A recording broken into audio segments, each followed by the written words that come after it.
everybody. Hello everyone and welcome back into the GSMC Dead Ball Sports Podcast, brought to you as always by the GSMC Sports Network for our second segment of today's show. Before we get into it, as a matter of fact, I do want to remind you as always to tune in and consider availing yourselves of the Super Chat, Super Thanks, and Super Stickers features here on YouTube, as well as our website, gsmcspodcast.net, to better contribute and interact with our shows. It's always genuinely appreciated whatever you do for our shows around the network, and it just makes them that much better when you decide to contribute to them. Without further ado, let's jump right into our second segment of today's show, another MLB segment. We're going to be talking a lot more about MLB. Training is in full swing, but I do want to kind of talk about where things stand in terms of the hot stove rumors that could still be rumbling on the league. I know a lot of the big ones have already been determined, with Bregman going to the Red Sox, Alonso re-signing, and things of that nature, but there are still loose ends to tie up potentially around the league. Maybe we'll extend into next season or the trade deadline perhaps, but still some questions to be asked of certain teams, of certain position groups, of certain players, and how they fit into the market that's ever changing. So without further ado, let's jump right into it, starting off with potentially one of the final loose ends to tie up in this particular free agency cycle. Maybe there are going to be a couple more players moving around, but Nolan Arenado certainly becomes the center of attention. I know that Vlad Guerrero Jr. has decided not to extend thus far with the Toronto Blue Jays, but Nolan Arenado is also someone who shockingly remains with St. Louis. And I feel like this one is a little bit more pressing just because that Vlad Guerrero Jr. situation seemingly is one in which Vlad Guerrero Jr. holds court, and this situation is where the Cardinals are in a position where they can offload a lot of young talent, but also a guy like Arenado as they bring in more farm system players. And I think that the Cardinals not moving on Arenado as of yet could be an intriguing factor to look into either at the next trade deadline or next year's free agency cycle, because right now the market for Arenado is not there anymore, because Bregman has gone to a team that was really looking to acquire him in the Red Sox, and a lot of teams are tying up loose ends for the players that you could have made a deal for if you're the Cardinals. So it looks like they're going to go into this season with Arenado, which isn't necessarily a huge plus, but it's not necessarily sweat off my back if I'm the St. Louis Cardinals, because you go again next cycle and see what the market's like then. But you don't necessarily have the same market for him as you would have had this been addressed sooner, because everyone else has moved around. So that's where this situation stands as of now for Nolan Arenado. But the one thing that I am concerned about, if I'm St. Louis, before we go on to the next subject, is the fact that you're going to have to eat a lot of money later on because of retaining him. So by being stubborn, it does hurt you financially, and who knows, maybe he earns enough toward extending his contract, but if you are going to have to let him go in the future, you're going to have to deal with a dead money hit. So that's a big concern for the Cardinals, potentially in the future. But now let's get into the pitching market, because right now I feel like it's not necessarily the deepest pitching market there could potentially be, but there still are questions to be asked of who might still be out there and could give you good service this season, or potentially next season as well.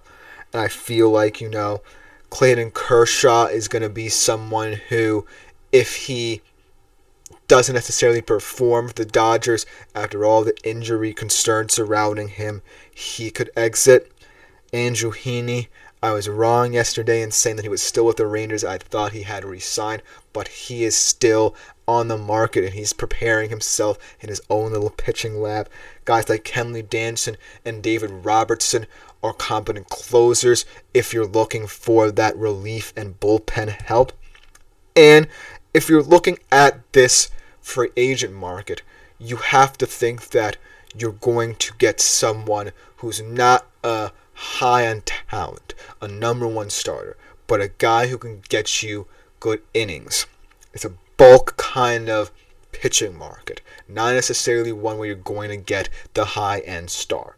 Guys like Quintana and Kyle Gibson are reaching the threshold where they can pitch or just about 165 to 170 innings for you.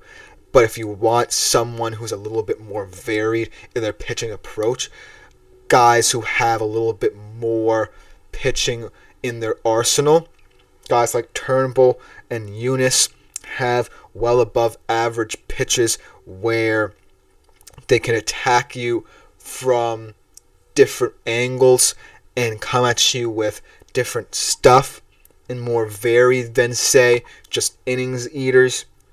And then there are also veteran guys who can be competent enough starters for you as well. The Striplings, Yarboroughs, and Flexons of the world.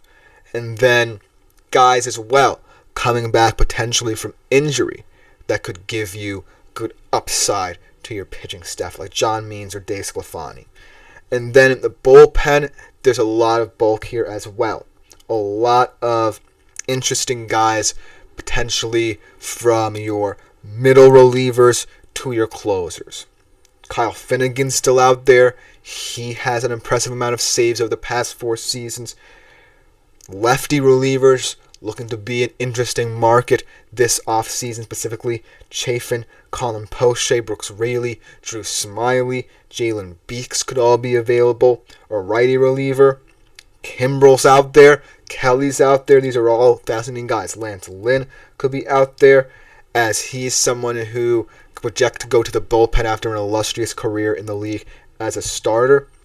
But ultimately, if you're a team that's looking to contend or is on the periphery of contending, you have to recognize the necessity of depth. And that's what this pitching market holds. You're not going to get someone, if you're a contending team, who's necessarily going to launch your pitching rotation to the stratosphere. No, it's all about shoring up the cracks. Because I'm going to be talking about my power rankings, and there are certainly a lot of rotations that might not need a fix within those power rankings. But they might be looking, these top 5 teams I'm going to talk about later, for depth in their pitching staff. Maybe even in their bullpen as they get down the stretch. But right now, you could do no worse than potentially picking up a guy like Kershaw, Heaney, Jansen, or Robertson if you're looking for that relief help. But I do feel like it's going to be tricky for a lot of these teams to potentially sign these veteran guys and keep them there and retain them. Maybe that's not what teams are in the market for, but I feel like you have to invest fully into one of these pitchers if you want to retain them for a long time and actually think of them as something beyond just depth in your lineup. It's going to be interesting to see how this market pans out, not just this year, potentially at the deadline, but in next year's free agency cycle in the offseason, where a lot of these guys are going to be hot commodities, potentially for teams on the brink of contention. So that's why I wanted to bring up the pitching market, because it's very interesting. Then let's get into the hitters here. And I feel like the hitting market has slowly decreased a little bit, just because of the fact that there are a lot of aging guys on the free agent market for the upcoming deadline and next season as well. And you're not necessarily going to see much movement now as opposed to potentially in 2026. I feel like this year, every sort of business that could be done for a power bat has been done already. And I know we're going to continue to talk about Arenado and Vlad Guerrero Jr. as the season goes on. But now you're going to have to start looking at guys in the 26 cycle. Guys like JD Martinez. He's going to be a free agent, actually a free agent this year. He's 37 years old, and he's an above-average hitter, but I don't necessarily think he has a spot with the Mets. I don't know why I said the Knicks there. With the Mets in the long-term future, so teams could look to add him as a depth piece, maybe as an interesting power bat for teams kind of in the midst of contention. And then someone like Alex Verdugo. He's someone who's more of a rotational piece, both offensively and defensively, but he could be an interesting kind of situation for a very specific kind of team where they're just looking to add as many depth pieces to their roster down the stretch. And then Jose Iglesias as well. Not just Martinez for the Mets, but Jose Iglesias. How could we forget about him? Very impressive season last year. Last 337, 381, 448, and 291 plate appearances last year. Really showing his hitting prowess last season. Could be a nice depth player in your lineup that adds that hitting for average that you don't necessarily see that often on the free agent market, especially for hitters. But then other guys out there, Justin Turner, James McCann, Mark Canha, Paul DeJong, Manuel Margot, Anthony Rizzo, Yasmani Grandal, a lot of interesting talent.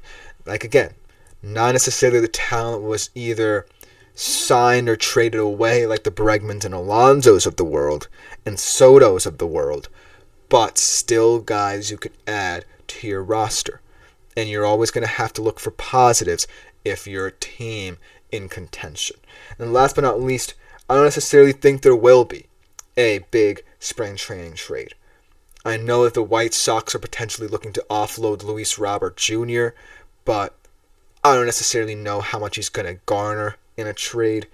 And the Yankees potentially wanting to move on Marcus Stroman, as they've already added enough pitching depth for this season to where Stroman might not be as needed as people thought he would. But I don't think there's going to be anyone big moving in this free agency cycle. And I feel like there have been a lot of trades, but not one that really has pushed the market, except for that Bregman trade. And ultimately, more or less, players are going to have the ball in their court over the next couple of years. So I really think one of these teams is going to have to offload a player rather than, have teams come to them looking to make trade offers. But let me know what you think in the comments. It's getting pretty hectic in terms of how we're going to be thinking about MLB free agency, especially in certain spring training cycles. But I just wanted to clarify a little bit because coming up next, we're going to transition to the world of the NFL for a little bit, talking about how in this year's draft, teams can start thinking about how they might build like the Eagles offensively. It's going to be an interesting segment right after this short break. Looking for your daily fix of sports talk without having to pay for it?